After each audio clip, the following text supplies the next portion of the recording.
Is the West truly Africa's savior? If you believe that, you've likely fallen victim to propaganda. Under the guise of aid, the West exploits Africa, and in the name of so-called unpreparedness, it repeatedly lets down the local populations. This recurring pattern points to something more deliberate. Could these failures be intentional? Perhaps the West aims to keep Africa dependent, only to ultimately leave it impoverished and exploited. These aren't our words. They come from the renowned journalist Whitney Webb. But what evidence supports her claims? Let's find out.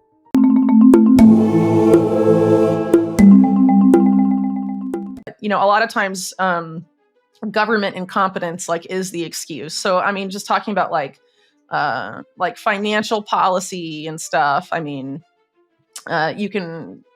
think it's easier to pick apart in those cases because you can see the obvious who benefits and who doesn't sometimes more easily, and they'll sort of be oh well, we just when the Fed printed a bunch of money during COVID and gave it to BlackRock to manage, was that incompetence? When you think of the West, it's hard to ignore the grand narrative they've sold to the world. They are the self-appointed global guardians, forever rushing in to rescue Africa from its apparent chaos. But let's not fool ourselves. The truth is glaring. The West is no savior.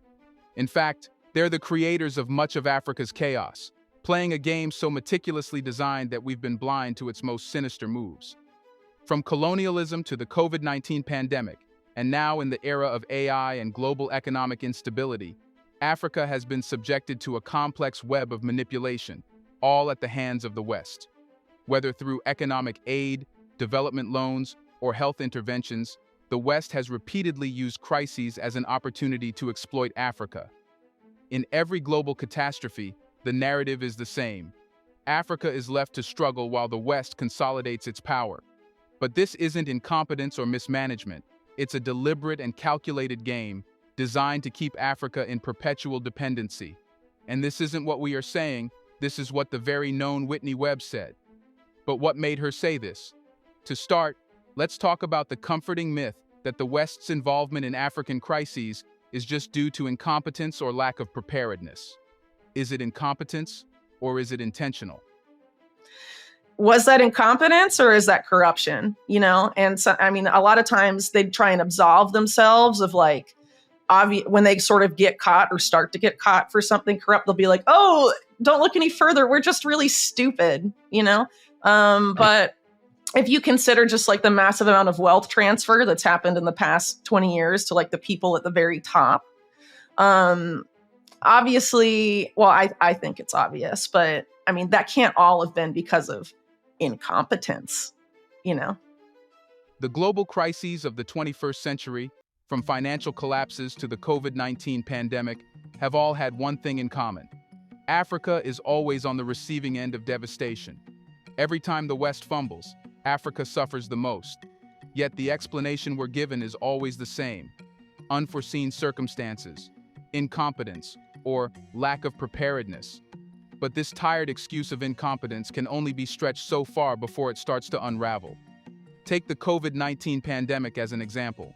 When the virus first began to spread, global leaders rushed to enforce lockdowns and pump billions of dollars into their economies.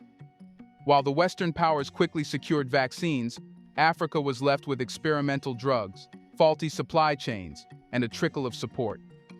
Western pharmaceutical giants like Pfizer and Moderna were too busy counting their profits while Africa waited at the back of the line. The result? A stark divide in who lived and who died, not because of the virus itself, but because of the West's calculated negligence toward Africa. And was this incompetence? Hardly. Journalist Whitney Webb, known for her incisive critiques of Western governmental and corporate malfeasance, has consistently pointed out that global crises are often used as a cover for deeper, more insidious agendas. In the case of COVID-19, what we saw was not simply a poorly managed global pandemic, but a calculated effort by Western corporations and governments to consolidate wealth and power at the expense of Africa and other developing regions. Africa received vaccines late, in insufficient quantities, and in some cases, vaccines that were close to expiration. But the crisis didn't stop there. The economic fallout hit Africa harder than almost anywhere else. Western nations printed trillions of dollars to save their economies, while African countries were forced to take loans from the IMF, loans that came with the usual devastating conditions. African governments had to prioritize debt repayment over public health, leaving their populations vulnerable not only to the virus, but to the long-term consequences of economic collapse. The IMF's response to the pandemic was not incompetence. It was an intentional form of economic warfare. By offering loans with crippling conditions, the IMF ensured that African nations would remain beholden to Western financial systems. They were forced to cut essential services, reduce public spending, and privatize key industries, all to meet the demands of an organization supposedly helping them recover. This wasn't aid, it was exploitation. Let's not forget the supply chain disruptions. As the West rushed to secure medical supplies, Africa was left at the mercy of collapsing global trade routes. Essential goods became scarce, exports plummeted, and African economies ranked. Meanwhile, Western corporations continued to thrive, profiting off the very crisis they helped to perpetuate. This isn't incompetence, it's a well-oiled machine, designed to ensure that Africa remains dependent on Western aid and vulnerable to the whims of global market. When you take a step back, it's clear that these crises serve a purpose: to keep Africa in a perpetual state of dependency. It's not an accident, it's a strategy. Every time the West fails, Africa falls further behind, while Western powers consolidate even more control over our economies, our resources, and our future. With the notion of incompetence debunked, the next question is, how exactly does the West benefit from Africa's perpetual chaos? Here's a reminder to please like and share the video and subscribe to our channel to watch more videos on Black culture, history, civilization, and identity. Let's continue now. Africa's richness in natural resources is no secret. From oil and gold to diamonds and rare earth elements, the continent is a treasure trove. Yet, despite this wealth, Africa remains one of the poorest regions in the world. This paradox exists for one simple reason. The West benefits from Africa's chaos. They profit from instability, because when Africa is in turmoil, it's easier to exploit. The scramble for COVID-19 vaccines perfectly illustrated this dynamic. Western countries bought up the world's supply, leaving African nations to beg for the leftovers. And when African countries did finally receive vaccines, they were often nearing expiration or were in insufficient quantities. But while Africa was left scrambling, Western pharmaceutical companies like Pfizer, Moderna, and AstraZeneca raked in billions of dollars in profits. The crisis of vaccine inequality wasn't just an accident, it was an opportunity for the West to profit off Africa's vulnerability. The same applies to Africa's natural resources. The continent is sitting on vast reserves of oil, minerals, and rare earth elements, resources that are crucial for everything from electronics to electric cars. Western corporations extract these resources at rock-bottom prices, leaving African nations with little more than environmental degradation and poverty.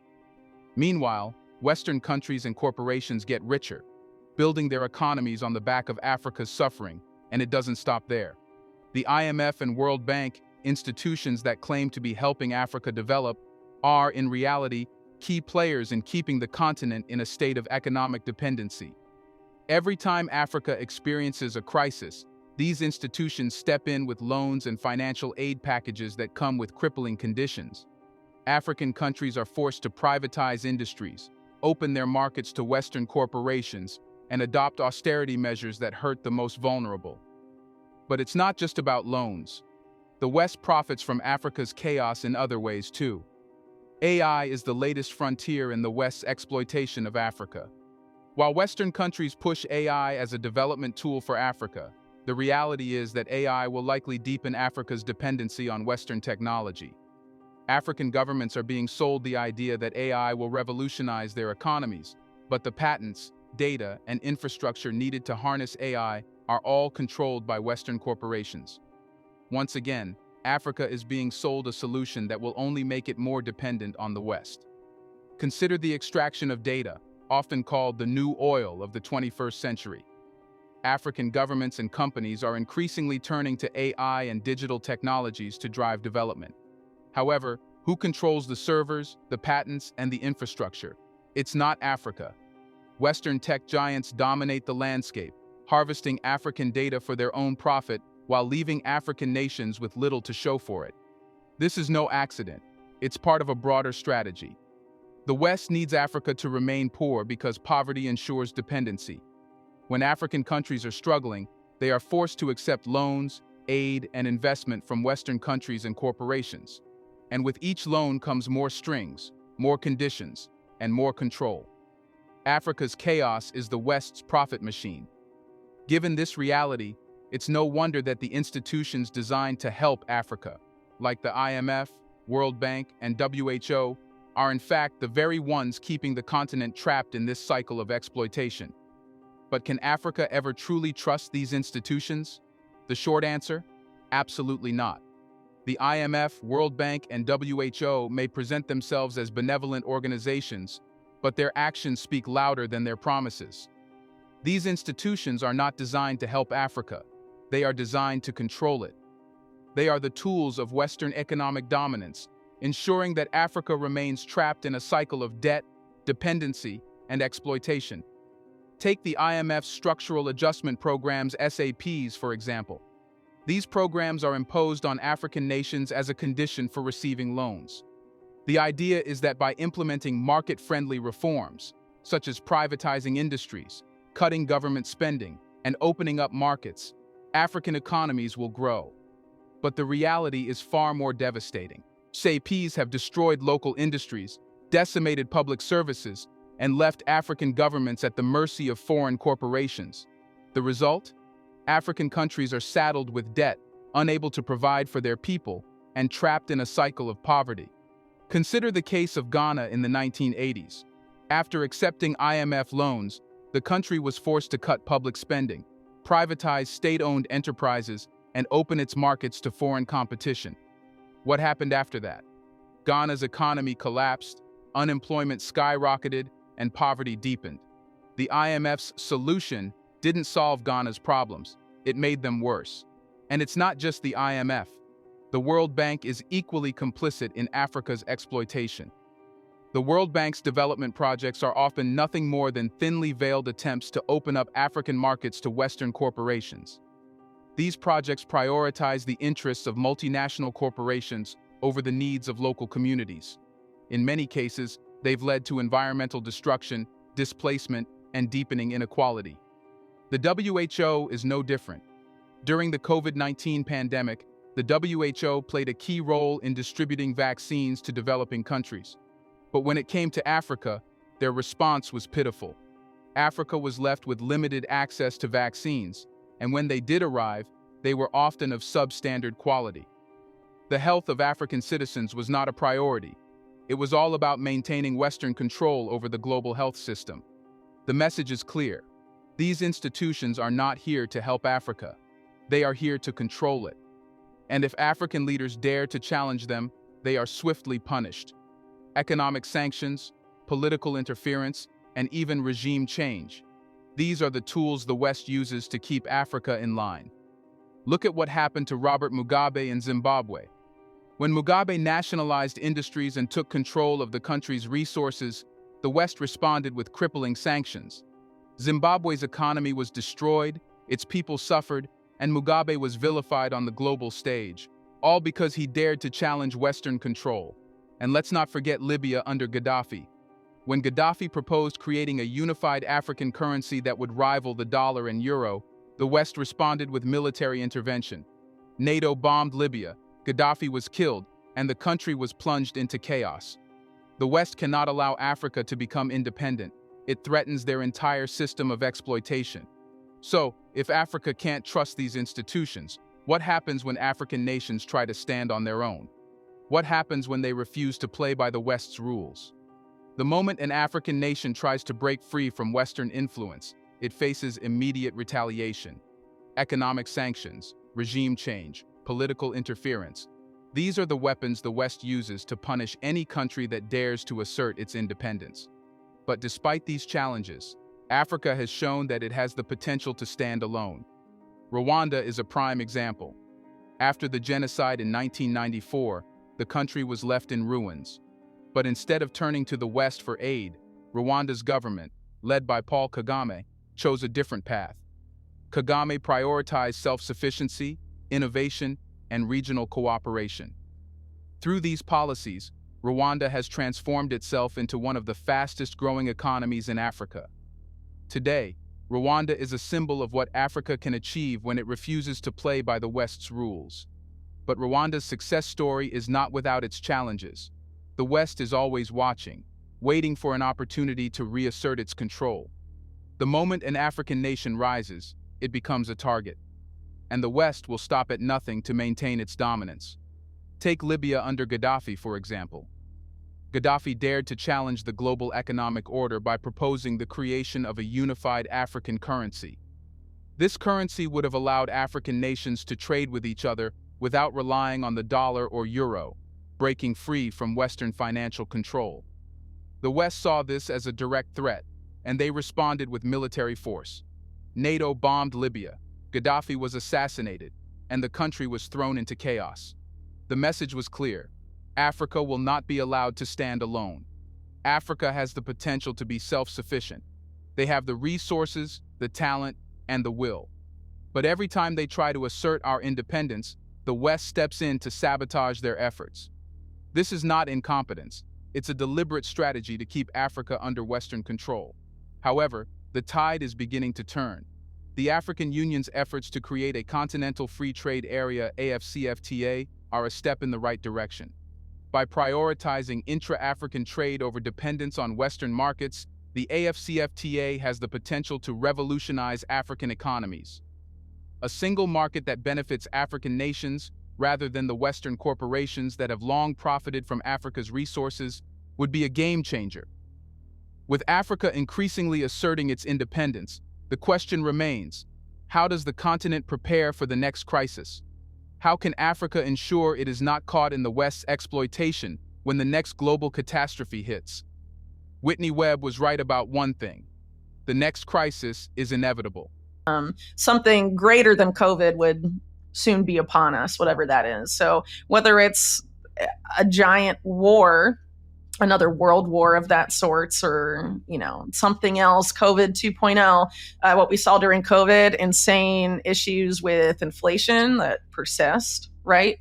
And insane supply chain issues. It's probably a good idea to have a supply of stuff you need to survive in your house. But Africa must prepare in a way that goes beyond the traditional methods of crisis management. The continent's real preparation should focus on creating systems that are independent of Western control. This is not about waiting for the next global catastrophe with a bunker full of supplies. It's about building economic resilience, fostering self-sufficiency, and strengthening intra-African cooperation. COVID-19 was a wake-up call for Africa. The pandemic exposed the vulnerabilities in our healthcare systems, our economies, and our political structures. But it also showed us that we don't need the West to survive.